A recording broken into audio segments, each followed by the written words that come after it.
Energy for tomorrow. Mele, the theme of our conference is the multidimensional energy transition. And how does NNPC and how do you see the issues and questions around energy transition for Africa, for Nigeria, for NNPC? Yeah, it's a very difficult situation for sub-Saharan African countries in the sense that, by geography, there are differentiation of situations, clearly, by geography.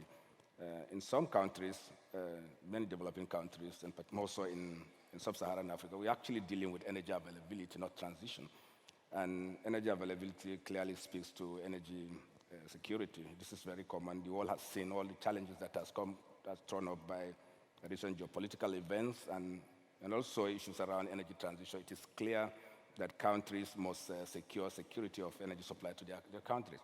And you can't talk about energy security when it's not even available.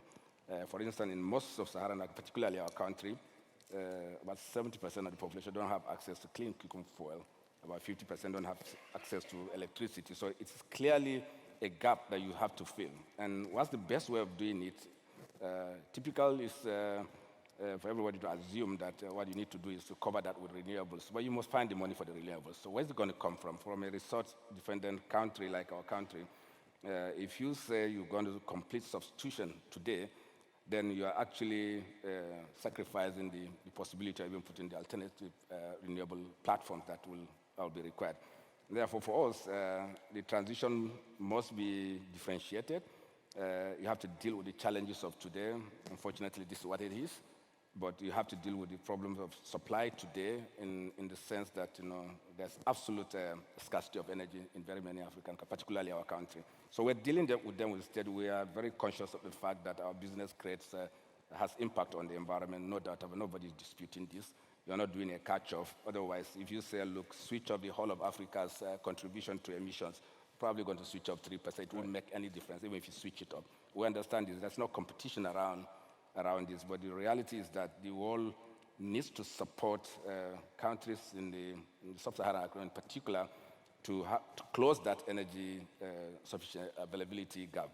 And this is unavoidable because what you see, the world's population changes, growth in the middle class across countries, particularly in the sub-Saharan Africa, you will see that by 2050, every estimate says that Nigeria will be the third largest population in the world. Right. And that's huge. That means that you're going to have a huge population to deal with, growing demand for energy in the short term, perhaps even in the long term. And beyond that, you also see a potential escalation of crisis if you don't solve those immediate issues. So we're very conscious of this. Therefore, there must be a way of accelerating access to energy, particularly in our country. And the easiest way of doing this is to see how you can use the gas resources to power the country, provide gas-based industry with feedstock so they can create that wealth and prosperity that is required. So energy transition has quite a different meaning in Africa, in Nigeria, than it does perhaps in other parts of the world. Absolutely, it does, because you're dealing with different issues. Yeah. It's not substitution, it's substitution versus replacement. There are two different things of availability. Yeah, and of course the urgency is that Africa's population will probably double by 2050, meaning that 1 out of every 5 people in the world will be in Africa. So the energy needs will only become more acute. I'm quite struck by what you said. You can't, I think the way you said it, you can't discuss energy security if you don't have it.